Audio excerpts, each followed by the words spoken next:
Exatamente, Michele. É inacreditável que se discuta, né, na minha opinião, Renan Calheiros como um possível relator, né?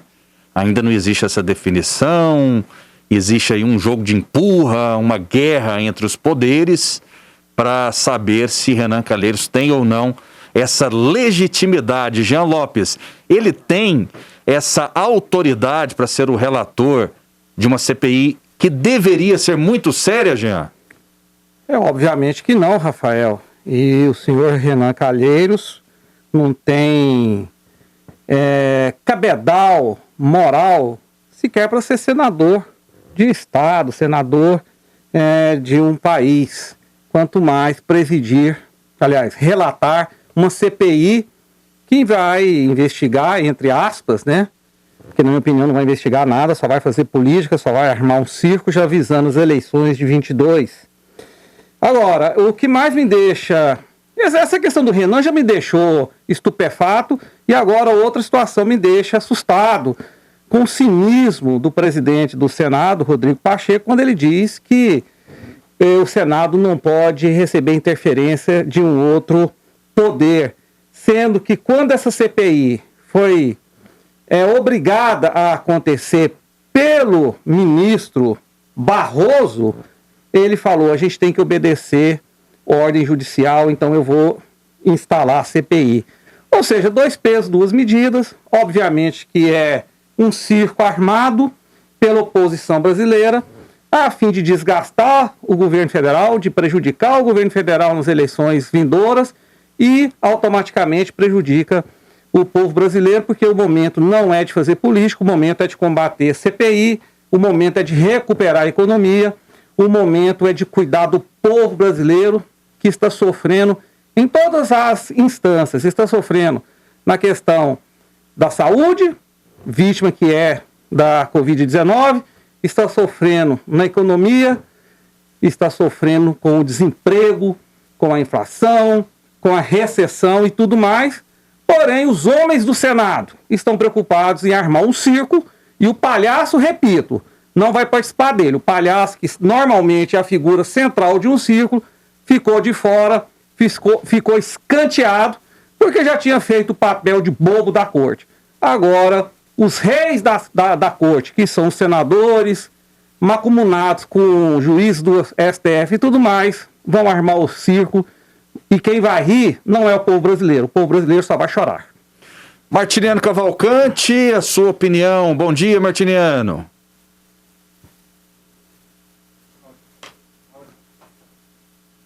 Martiniano está sem áudio. Martiniano, o seu áudio não está chegando aqui. Enquanto isso... Bom dia, Rafael. Bom Chegou dia. Agora? Agora sim. Bom dia, amigo. Prazer falar com você. Mandar um alô aí para todos que estão no estúdio. Um grande abraço a vocês que estão ralando para colocar essa nossa informação, nosso trabalho no ar. E a você que nos acompanha. Um grande abraço. Veja bem, Rafael, nós estamos diante de uma situação que se repete no Brasil há muito tempo. E há um jogo de confusões propositais em relação ao debate desses temas. Eu não entro nesse jogo. Eu já disse aqui que eu fui o redator do pedido de cassação do Renan Calheiros no Conselho de Ética por conta de um escândalo que talvez vocês se lembrem. Era um escândalo do boi de ouro, né? Várias denúncias, que uma delas ficou conhecida como o boi de ouro. Era um boi altamente valorizado, aliás, um esquema de lavagem de dinheiro que já ocorreu muito aqui em Goiás. Mas mesmo assim, eu não ajo dessa maneira. Eu não analiso as coisas exclusivamente a partir de minha preferência. As críticas políticas ao Renan Calheiros são todas elas corretas. Aliás, as pessoas têm feito as críticas até pequenas em relação ao papel do Renan Calheiros nessa estrutura apodrecida que é o Congresso Nacional. Aliás, digamos o seguinte, um papel que não é apenas dele, né? Um papel que ele herdou do Sarney, de uma estrutura oligárquica, carcomida e atrasada, que também tem os componentes da maioria das bancadas aqui de Goiás. Então, assim, veja, isso é uma coisa. Outra coisa é manipular esse baralho. Quem é o presidente da Câmara, meu amigo e minha amiga? É o Lira. de espancar a mulher, a rachadinhas, a manipulação de recursos da Assembleia, condenado no estado dele, absolvido ou isentado de parte desses processos no Supremo, foi eleito com toma lá da cá e compra de votos que envolveu bilhões de reais em emendas, cargo, tráfico de prestígio e poder por parte desse governo Bolsonaro. É um irmão gêmeo do Renan. Então isso é uma característica apodrecida do Congresso. Outra coisa é se eles, antes de serem condenados e julgados, vão exercer suas atribuições, vão exercer o que faz parte da lei. E eu posso dizer que não gosto deles. Agora, eu não posso questionar a legitimidade legal disso, porque não me interessa discutir a CPI. Aliás, antes de começar essa CPI, eu não acredito que ela vá dar em resultados concretos, que deveria terminar com prisão desse presidente da República, mas ela já mostrou que 11 vezes esse governo, por escrito, recusou a compra de vacinas. E alguém vem aqui dizer que isso não é importante para o povo brasileiro? Mais de 70 medidas desse governo desmantelaram políticas, dentre as quais, por exemplo, políticas públicas que seriam imprescindíveis no enfrentamento da Covid, dentre as quais, por exemplo, uma medida muito simples, aquela que estabelece o monitoramento do Ministério da Saúde em relação aos equipamentos e aos insumos necessários ao combate da pandemia, da qual o Ministério se absteve. Então isso é muito importante para o povo brasileiro. Mas por que é importante? Embora não vá colocá-los na cadeia, é importante porque os pressiona, porque quem só pensa em reeleição é o seu Bolsonaro. E ele está com a água batendo no nariz. E espero que assim tome alguma providência para diminuir esse genocídio. Encerro dizendo 2 palavras. É lamentável que ontem o ex-ministro Pazuello passeasse no shopping e debochasse do uso de máscaras. E é lamentável que um presidente da República, que diz que agora sim está apostando na vacina, que já passou da idade de vacinar, não tenha ido se vacinar e não use máscaras. Mais lamentável, e agora concluo, é não ter nenhum real para o enfrentamento da pandemia na lei, no projeto da lei de diretrizes orçamentárias que foi encaminhado para o Congresso Nacional. Não tem nada no orçamento para a pandemia em 2022, quando todos os especialistas dizem que a pandemia não acaba antes de 2022 ou até 2022. Então essa postura precisa ser pressionada, é o mínimo que se pode fazer num país para que medidas mais efetivas sejam tomadas para salvar vidas do povo brasileiro. Ok, Martiniano Cavalcante, eu vou chamar agora a Desirê Penalba, ela que é advogada e economista. Tudo bem? Seja bem-vinda, Desirê, já comentando a respeito dessa CPI que já começa de uma maneira confusa, uma guerra entre os poderes, Desirê. Muito bom dia, agradeço mais uma vez o convite. Hoje eu vim cantando com o Jean Lopes.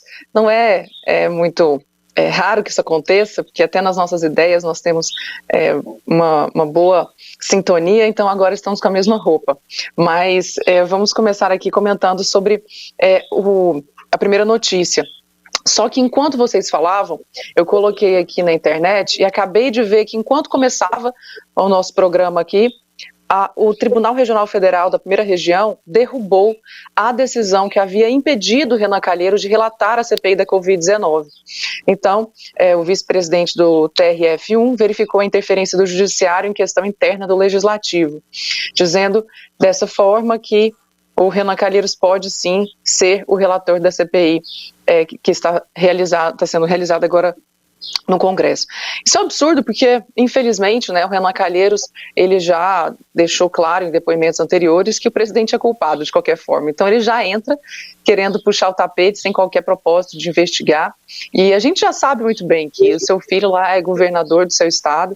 Então, de fato, a preocupação dele é totalmente tirar a responsabilidade dos governadores e prefeitos e tentar incriminar o presidente para qualquer tipo de motivo que eles vão tentar encontrar aí. Embora com relação aos repasses do Ministério da Saúde, todos eles são realizados, mas quem operacionaliza ali na ponta são os governadores e prefeitos. O que é feito desse dinheiro, como eles vão entregar tanto as vacinas, como eles vão ministrar os remédios, os respiradores, tudo isso vai ser definido a partir dos governos e também das prefeituras.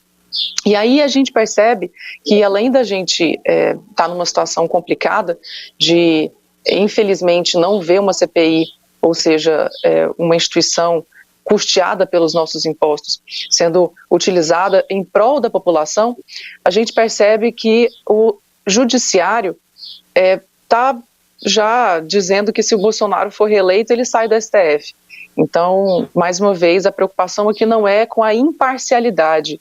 Tanto o Poder Judiciário quanto o Poder Legislativo, de oposição ao presidente, não estão preocupados, veja bem, não estão preocupados em analisar para onde está sendo direcionado esse recurso, para os medicamentos, para combater a Covid-19. Pelo contrário, a preocupação é utilizar de todas as estratégias políticas, inclusive judiciais, para puxar o tapete do presidente.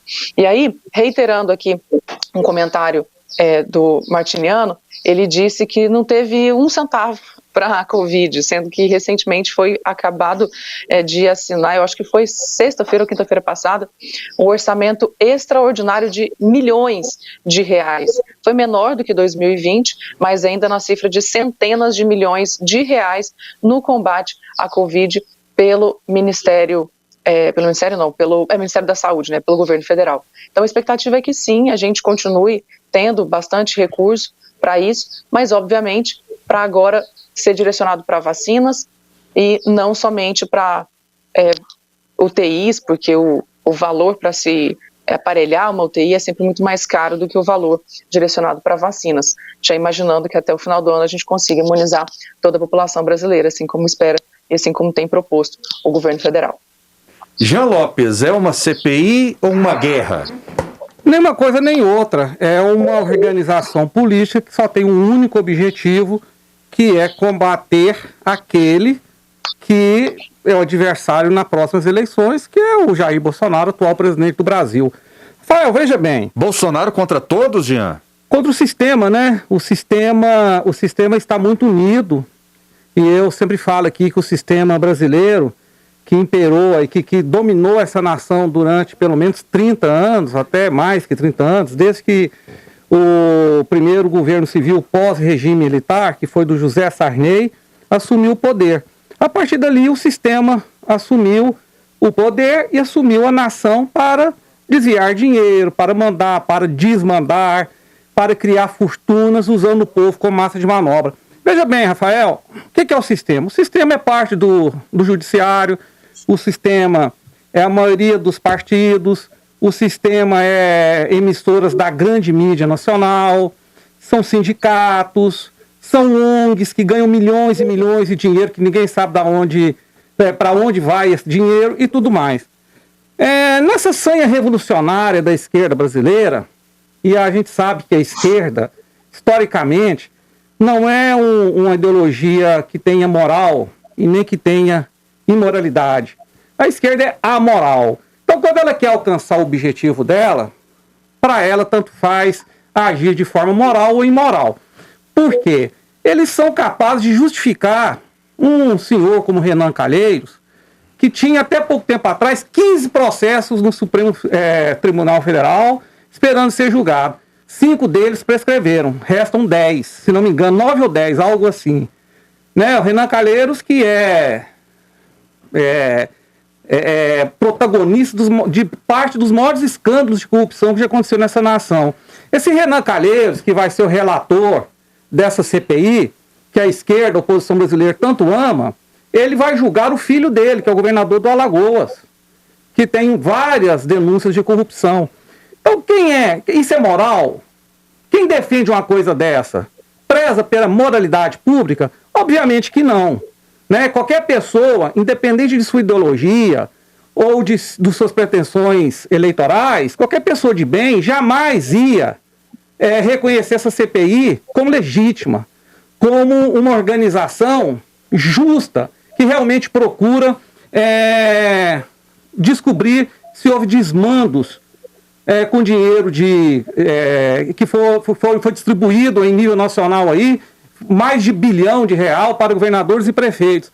Outra coisa, como que alguém pode dizer que um sujeito tem que ser preso sem ele ter um único processo na justiça? Não existe um único processo contra o presidente da República. E aqui nesse programa foi dito que ele tem que ser preso. Enquanto que tem um outro, que tem 6 processos na justiça, foi condenado em 2, nesse programa muitos dizem que ele não tem que ser preso, que ele tem que estar solto, que é legítimo que ele esteja solto. Então esse é o discurso do público que ocorre no Brasil. Um homem que até então não tem nada contra ele na justiça tem que ser preso. Aquele que tem muita coisa tem que ser solto. É o Brasil. Martiniano Cavalcante. Rafael, Pois não. Rafael, veja, vamos lá. Primeiro vou esclarecer a Desirê. Me referi ao projeto da Lei de Diretrizes Orçamentárias, Desirê. O projeto da Lei de Diretrizes Orçamentárias precisa ser encaminhado, elaborado no primeiro semestre, tem data para isso, nós estamos chegando já no limite. Bom lembrar que o orçamento do ano passado acabou de ser aprovado agora, atrasado pela primeira vez no Brasil, com essa proporção, e tem data, e até agosto a LDO, que é a Lei de Diretrizes Orçamentárias, para o ano que vem, 2022, precisa ser aprovada, apresentada, pronta, aprovada no Congresso Nacional, para se discutir em setembro, outubro, novembro e dezembro o orçamento, e votá-lo. É assim que funciona. Então, no projeto da Lei de Diretrizes Orçamentárias para 2022 não tem um centavo para combate à pandemia. Foi isso que eu disse. Agora, a extrema-direita tem o hábito de manipular as coisas. Eu não disse que o Bolsonaro deve ser preso. Eu disse que se essa CPI for séria, e eu não acredito que ela irá às últimas consequências, ele sai dela preso. Foi isso que eu disse.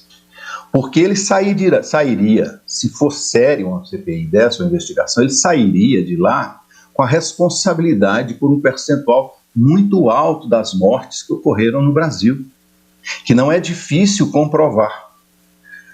A CPI não foi instalada ainda. E os bolsonaristas têm um desespero tamanho que, por conta do marginal que vai ser o relator dessa CPI, dizem que o marginal não pode produzir provas contra outro marginal. Por que não? Eu gostaria muito que o capitão Adriano, o chefe do Sindicato do Crime, a pior e mais perigosa milícia do Rio de Janeiro, que morreu, em minha opinião, com queima de arquivo, pudesse depor e contar o que sabia. Um miliciano causaria um estrago profundo nessa estrutura de poder no Brasil. E ele, miliciano e bandido, pode trazer à baila questões muito sérias. Eu gostaria, por exemplo, que a Desirê e o Jean tratassem minimamente da notícia que foi compilada agora com os documentos oferecidos formalmente ao Ministério da Saúde 11 vezes a vacina no ano passado. E saber se isso tem alguma responsabilidade desse governo ou não. Ou não, se para eles que falam em moral, em sistema, e manipulam você que está do outro lado com um discurso para aqueles que não têm um determinado compreensão, determinado tipo de informação da política, gente que apoia tortura, apoia um sujeito que defende tortura. Eu não apoiaria o cara de esquerda que fosse. Eu não apoio ditadura nem na Venezuela, nem na União Soviética extinta, nem na China, nem em lugar nenhum. Nem por isso faço um traço reto entre todas as coisas. Gente que apoia esse tipo de manifestação racista que é recorrente, e apoia porque tem o direito de apoiar. Agora, fazem um discurso para enevoar o problema. Veja, o Bolsonaro defende processo. O Lira, que ele apoiou, que é o presidente da Câmara dele, que segura os processos de impeachment dele, não só respondia, como já havia sido condenado, inclusive em segunda instância lá em Alagoas. E eu não defendi que ele fosse preso, porque ele tinha o direito até julgado de ser defendido até a última instância. Assim também o Renan. Eu defendi a cassação do Renan no Conselho de Ética, que era uma avaliação política do papel nefasto que o seu Renan Calheiros e essa oligarquia do PMDB, do DEM, do PSDB, dessa direita brasileira. E é preciso dizer aqui, o sistema é aquele que manipula o poder e manipula o dinheiro. O sistema é quem tem as armas. O sistema é quem tem o dinheiro. O sistema é quem tem a hegemonia dos processos de comunicação e de controle da sociedade. E quem é essa gente hoje? Está na mão de quem? Agora, que governo é esse que diz que quem comanda o país é a oposição? Isso é uma autodeclaração de falência desse governo, minha gente. Oposição existe para quê? Para fiscalizar e muitas vezes fazendo circo. Espero que desse circo saia alguma coisa. Que saiu até agora os 11 documentos mostrando a oferta de vacina que não foram respondidas, foram recusadas pelo governo federal, são gravíssimos. E a CPI não começou.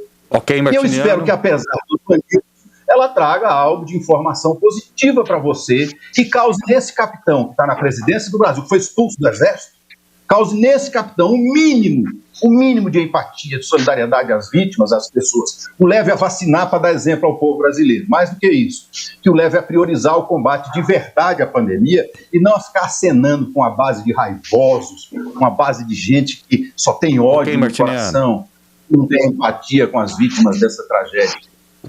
O que eu quero pedir... Não sei se vai acontecer. Beleza. O que eu quero pedir para todos, né? Para o Jean, para o Desirê, para o Martiniano, para a gente tocar mais a bola, ser um pouco mais curto, né? E eu não estou falando só do Martiniano. Para a gente estabelecer aqui um bate-bola um pouco mais rápido, né? Para ficar mais dinâmico o jornal. Pois não, Desirê? Ok. Bom, só para trazer a MP número 1043, eu acabei de achar aqui, abriu um crédito extraordinário no valor de 2 bilhões e 600 milhões de reais o Ministério da Saúde para custear quase 8 mil leitos de terapia intensiva, ou seja, de UTI. Aquisição de medicamentos e fármacos utilizados na intubação orotraqueal e outras ações que sejam necessárias ao enfrentamento da Covid-19. Martiniano falou que não tinha recurso nenhum, eu estou trazendo aqui a MP número 1043. Pode pesquisar, ela realmente existe. Outra coisa, esse valor também pode ser também reavaliado em outros momentos, tanto nessa gestão como na próxima. Estou trazendo aqui, esse valor existe e está lá sendo aprovado para ser utilizado. Eu não interrompi o senhor, então, por gentileza, deixa eu continuar. É importante eu trazer aqui um raciocínio que eu acho que talvez grande parte das pessoas não conhecem, porque tanto nas universidades, eu fiz mestrado em economia, fiz especialização em políticas públicas aqui na Federal, e não foi lá que eu aprendi esse tipo de assunto. Mas tem algo que eu vou trazer para vocês, eu vou ser bastante breve, para trazer o conceito, mas vocês podem pesquisar aí no YouTube, na internet, no Google, vocês têm as ferramentas para isso, graças a Deus, hoje a internet ainda é livre para a gente pesquisar coisas diferentes daquelas que a gente aprende na escola, não é mesmo? Até porque tem muita doutrinação e acaba que o pensamento pode ser bastante enviesado. Diz que pode, porque as pessoas estão abrindo as suas mentes. Existe algo chamado tecnocracia. O que significa isso?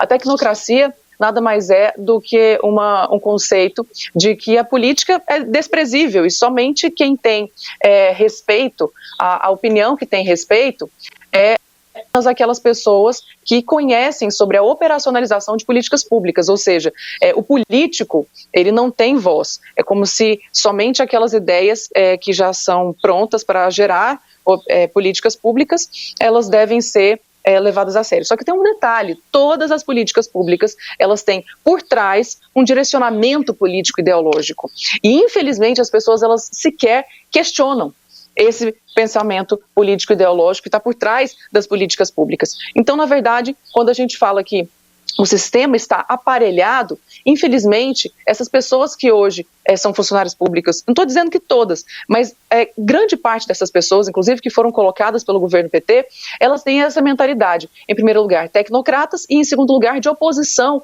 ao presidente Bolsonaro por não estarem de acordo. Obviamente não foram selecionadas com esse critério ideológico. E obviamente eles querem guardar para si esse poder de achar que nenhum outro político vai direcionar as suas ações ou vai mudar o trabalho que já está sendo realizado.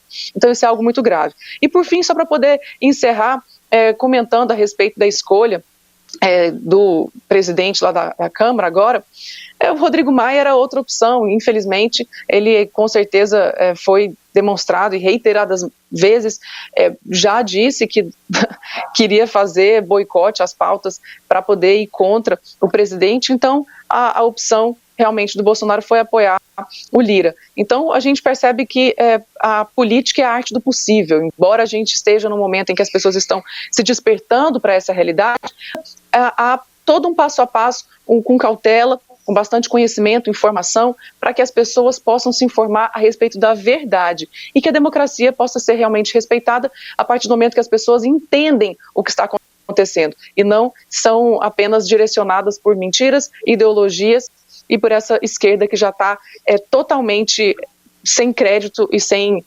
credibilidade, de tanto que já tem atrapalhado a nossa política brasileira. Ok, daqui a pouquinho a gente vai mudar de assunto, virar a página. Jean Lopes, rapidamente. Rapidamente, Rafael, eu vi, não da Desirê anteriormente, uma fala carregada com todos os clichês da esquerda brasileira. Miliciano, preconceito racial, tortura, todos esses termos que foram criados para poder alimentar a narrativa de quem não tem argumento. Porque nós estamos debatendo aqui uma questão da CPI, uma questão judicial, do Senado, uma investigação. Por que a gente foi falar em tortura? Por que a gente foi falar em racismo? Por que a gente foi falar em qualquer situações, né, dessa pobreza intelectual que tomou conta da oposição brasileira, da esquerda brasileira, desde ali dos anos 80, 90 em diante? É uma pobreza de argumento que chega a ser risível. Outra coisa, quem detém o dinheiro? O Martinelli falou uma coisa que eu concordo com ele. Quem manda no Brasil é quem detém o dinheiro e o poder. Hoje quem detém o poder da caneta é o Supremo Tribunal Federal, que é aliado com a oposição brasileira. 7 dos 11 ministros foram colocados lá pelo PT. O outro, que é o pior de todos, foi colocado pelo PSDB. 2 partidos co-irmãos, que nasceram juntos no mesmo lugar e se dividiram. Mas nunca se separaram. Hoje são como Caim e Abel, PSDB e PT? Não, são como Caim e Caim, né? Eles se amam, eles são parceiros, apenas um atua numa esfera, outro noutra, de comum acordo. Dizem aí, o pessoal brinca muito, que o PSDB é o PT que toma banho e tem segundo grau. Então, Rafael, sobre a questão de falar de ódio, né? Você não viu aqui na minha fala, nenhuma vez eu falar marginal, eu falar assassino, eu falar genocida, eu usar termos fortes com a boca cerrada, com os lábios cerrados. Ou seja, o ódio é de quem diz combater o ódio. Martiniano, a última fala sua sobre esse assunto, eu vou te dar 1 minuto aí. Bem rápido sobre isso. Vou ser bem rápido. Primeiro para a Desirê. Desirê, eu vou repetir. Eu estou falando do projeto de lei de diretrizes orçamentárias para 2022, Desirê. É isso, Desirê. Eu não ia interrompê-la. Eu só ia dizer a você que quando você quiser combater meu argumento, combata esse argumento. Me diz quanto é que tem no projeto de orçamento para 2022 para a Covid-19. Aí sim a gente discute, a minha informação estiver errada, eu mudo ela, volto atrás, eu não tenho compromisso com ele. Se eu tiver esperamos que ela acabe, né? Desculpe, eu disse que nós esperamos que ela acabe no final. Esperamos que a pandemia acabe, não é mesmo? Com a vacinação das pessoas até o final do ano. O problema está justamente aí, Desirê. Os especialistas dizem que não, tem um ritmo de vacinação, tem um ritmo de contágio, tem gente que entende disso. O presidente da República dizia que era para esperar o contágio de rebanho. Todo mundo, 70% da população ia ser contaminada e acabou-se a pandemia. O problema é que tem a reinfecção pior do que a primeira, que mata muito mais, né? E o sujeito acha que ele pode tratar disso dessa maneira. Tem uma lógica malthusiana, uma lógica de liquidar com a vida como elemento econômico. Aliás, muita gente comemorou isso.